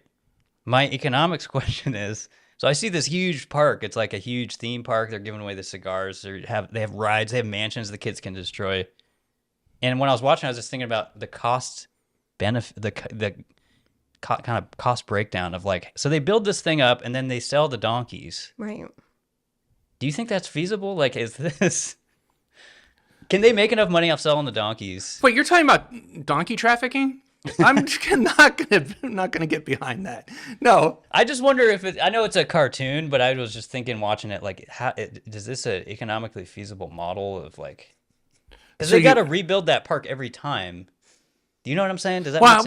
Wait, what happens to the park? Why it gets destroyed. Who destroys it? When you see it at the end and they're in the little 8-ball thing, I'll put a photo of that. The kids, yeah. So it's like a firefighter it's all destroyed, training it's site. On fire. It's like a firefighter training site or whatever. And so my assumption is they rebuild it, they make more donkeys, they sell the donkeys. I think it's a terrible economic model. Okay, I think there'd be a lot better ways. I know it's a cartoon, but I just wanted to. I mean, really, wouldn't it be just better or cheaper to sell the cigars and the alcohol to the kids? Yeah. Make the profit. Yeah. It's totally immoral too, but go find your mom's purse and I can get you some of this stuff, right? I'm just so glad I could ask stuff. That's like a question that an Oregon politician would ask. Hey, is there a way we can make money off of this? We should have a higher tax on the cigars and the alcohol. I'm actually surprised they haven't started taxing. Well, aren't they talking about alcohol tax now? Yeah, there's an alcohol tax. Oh, the one that got me, it's not in Oregon, but in Washington, there is a bill. And I'm not sure. Is this the dating one? Yes! Yeah. I don't there's know some about kind this. of a dating profile tax. Yeah. Dating profile tax, $1 per profile per month. Really? To fund domestic in the state abuse. Of Washington? Yeah. So it'd be per service, per. I think it's per service. Tinder is it on literally every app, or because I'm gonna have to pay something? Well, I'm not in Washington, I guess. But. Yeah. But I think it's how do they know? That's the thing. Yeah, it just seems ridiculous, but I don't know. Yeah, that's the problem with a lot of these. Because especially if you're using a VPN. Pass? I don't think it's going to pass. Really? No. Okay. But it's like, why do you even? I got to find out the sponsor. VPN, it's one of those things, and I mean, we joke about that, but there's a lot of these types of things where they're very location dependent. Like, how can the state of Washington impose a tax on someone with those apps? Because a lot of people won't have a Washington phone number, right? Or that's what I was saying. If you're using a VPN, it can say if you use a VPN or on your phone, or what if I download the app in Washington, but then I'm traveling to California? Do I have to? You still got to pay. No, that's what sex traffickers are doing. They're using I-5 and traveling around. Like, I don't know how that helps with taxing just Washingtonians. Helps with. I guess it collects revenue to what, a crime victims compensation fund? But my impression was that this bill is for domestic abuse treatment, and I mean that's fine. But I think a more relevant nexus would be for something like trafficking, right? For police to crack down on the traffickers, maybe, right? I mean, that might be. I don't think we got to all my regular questions last time, so I wrote some of them on here. Did I though? The food ones? Do you remember? We spent about 5 minutes talking about fruit. Did he ask you about peanut butter? What about peanut butter? Yeah, what's your favorite peanut butter? I think we did talk about that. Did we do these? Yeah, I said I hadn't had a peanut butter and jelly sandwich since. That's right. Okay, I'm sorry. Since high school. Well, I do have some new ones. Do you use an alarm? How do you wake up? Do you use an alarm? That's a great question. I usually don't. Wow. Right, wake up with the sun. Yeah, anywhere between like 4:30 and 5:30. Early. But sometimes not with the sun. But not 9 months out of the year. But I have a son now who sometimes works his shift at 6:30, so I have to get up early and drive him to work. So on those days, I do set my alarm. Okay. Do you like circus animal cookies or the little pink and white ones, the sprinkly ones? What are those called? So you're plain or covered? Yeah, or I guess they are circus animal or animal crackers. Right. The ones in the little train. Yeah. I like animal crackers. Okay. That seems to be what everyone's. I'm not a big sweet fan, so that's the. What's yours? I'm going animal crackers too. Like I don't. When I was younger, as a child, I used to like the little sprinkles, but now it just seems kind of cheap and gross. But I don't know. What about you? Do you have a preference? I'm with the crackers. I love the crackers. And you get the train box thing. It's kind of fun. Yeah, train box. I don't think I asked you this one. Is a kind of a three-way. Do you like, or do you believe in Bigfoot, ghosts, or aliens? That's a great question. Is there any like cryptozoology stuff you believe in? Oh, Loch Ness monster. Dude. What did you call it? Cryptozoology. Cryptids. Cryptids. Yeah. Cryptid. Oh, okay, sure. Oh, I definitely want to believe in aliens. In fact, They're a little older. Yeah, no, there's a whole deal in my family. I said that, if the aliens ever come, I am going with them. I said, it's just so you know, I love you guys, but to me, this is going to be an opportunity. Once in once in an Earth's lifetime thing to have happen. So if they're coming, you're gonna hop on. I'm going, and I said, I don't really care what they do with me because I want to see what it's like, right? I mean, come on. The only so you'll put up with some probing. Is that what you're saying? You know what? That's fine. You know what? If that's the ticket, if that's what I have to pay, the ticket to entry. Oh, jeez. Okay. I want to see. It's a whole new level. I want to see the clip before you post it. No, I won't post it. That's fine. That's good to be a roll. What was I just gonna say? Oh, have you ever had like a sighting or anything? Like I've seen a UFO here, but I think it was a flare. You know how sometimes they're like slowly drifting flares or anything. Have you ever seen anything though? No. Okay. No. I want to. Yeah. I wouldn't mind seeing a ghost either. I wouldn't mind. I think Bigfoot would be cool too. Just they're all things I kind of want to believe in. Yeah. I think they're all things we all kind of want to believe in, which is why they continue to circulate. I remember as a kid, and I watched $6 Million Man, and there was a whole episode about Bigfoot. I think he was he an alien? He might have been an alien. I don't know. Yeah. It's not my. You guys are too young. It's not my generation. Yeah. Did I ask you the brand one? Would you run? Is there a brand you'd want to run? Company or a brand? Yeah. Oh no. Okay. You steer clear. No, that's work. Okay. No, I've got the best job in the world. I get paid to do what I want to do, and I do it. brand is like responsibility. It's one of those things where you get fired. So. Yeah. It's true. You're worried about getting canceled. Yeah, getting canceled. Yeah. Okay. Yeah. Well, after today, that worry has shot up. It's okay. Just hop on the UFO. So. There we go. Yeah. Did you have is there a local business or a good place you had a meal you want to shout out recently in Portland? Or anywhere, I guess, in Oregon. Oh. Yeah. Well, my standby is always Sailor's. If you want a good steak, go to Sailor's Country Kitchen. Oh, it's awesome. I heard of this. I've never. My parent at school talked about this. Oh, Sailor's. And I actually it's SAY, right? What's that? How do you spell it? SAYLER. I wrote it down. Sailor's Country Kitchen. It's out on 102nd. Okay. It is good. It's huge. I've heard this. It looks like the inside looks like a nice Denny's. Like so a don't let that put you off. But it Yeah. easily has the best steaks in Portland. In Portland. Oh, yeah. Okay. I've heard this. Oh yeah, it's fantastic, and they have the deal where if you can eat the 72-ouncer, Like a contest. it's free or whatever. But if you go with a large group, what you can do is you order the 72-ouncer, just pay for it. But because then you get this huge steak and that you share. Yeah, that's a great idea. And the other trick too is food economics. So when you every time you get a steak, they have a little onion ring on top. That onion ring is just off the hook good. It's fried? It's fried onion ring, yeah. So that's really good. And sometimes you'll be tempted to order onion rings, like as a side. Those onion rings are different. Oh, okay. Wow. So when you order the onion rings, you say, I want the rings that come on the steak. Okay. Or you can just order a bunch of steaks. Or just order and do it that way. So that one, and that's steak place. It's not. That's cool, yeah. Because I just heard that Ringside had a fire the other day. Yeah. Yeah. It wasn't like I think it was like they shut down. Well, Sailor's does theirs in cast iron skillets. Oh, so they're not. Okay, yeah. okay. So fantastic. If you're looking for something that's a little bit cheaper, my family really loves to go to possible spell Rukdiu, RUKDIEU. It's Thai, but it's you could get on stuff like pad thai and stuff, but it just tastes different, tastes better. It's really fun, festive inside. They have Christmas ornaments hanging up from the ceiling year round, and they also have a cotton candy machine out front. Serve yourself cotton candy. Wow. And it's really fun. Yeah. Serve yourself cotton candy. Oh yeah. It's just a free bonus. Yeah, and it's it's not the cheapest Thai food, but it's not expensive and it's really delicious. Yeah, it's on it's on Belmont. Like those would be two. I come straight to right. Closer in Belmont, like 30th or something like that, or like 33rd, I think, something like that. Yeah. Cool.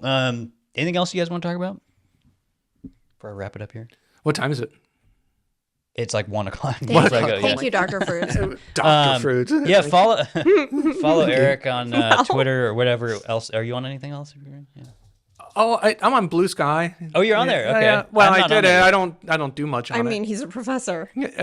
Barely. But yeah, I'm mostly on Twitter. Okay. I think I'm on Threads, but I never check my Threads. Okay. Have you ever checked Threads? Have you used Threads? I'm not on there either. No. I signed up when it first came out. It's always trying to get me on there, but I'm just like, I don't want. I only have one. I want one of the text ones, and that for me that's Twitter. So. Yeah. Yeah, Twitter just has. It's the news. Still has. Right. It's where all the news people go. It's true. A few have dropped off, which is a bummer because then I have to look around. But yeah, I'm a big fan of network effects. I think there should only be one of those, because that way I don't have to sign up for a bunch of different stuff. Yeah, right. And then when I'm looking for yucks, I go to LinkedIn because LinkedIn is just off the hook crazy. It is. Yeah. If you really want to look at a fun Reddit site, look at LinkedIn Lunatics. Okay. Yeah, because they post a collection of all. My wife died in a car accident over the weekend. This is what it taught me about B2B sales. Yeah. I've seen some of those too. Oh, LinkedIn is funny. Yeah. All right. Well, yeah. Thanks so much. And people, just keep an eye on the May ballot, and I would say vote no on that thing. But yeah. Vote no. Yeah. It's okay. It's safe choice. Vote no. I mean, Vadim, who did no on charter, would say vote no for a better yes, right? Because what you're saying, Eric, is they can always come back. Vote no for a better yes, or as I say, hit pause. Hit pause. Yeah. Decide if we really need it. Just like my dog's pause, which she wants lunch right now. But anyway. Okay. Thank you. Thanks, guys. All right. Thanks, Andy.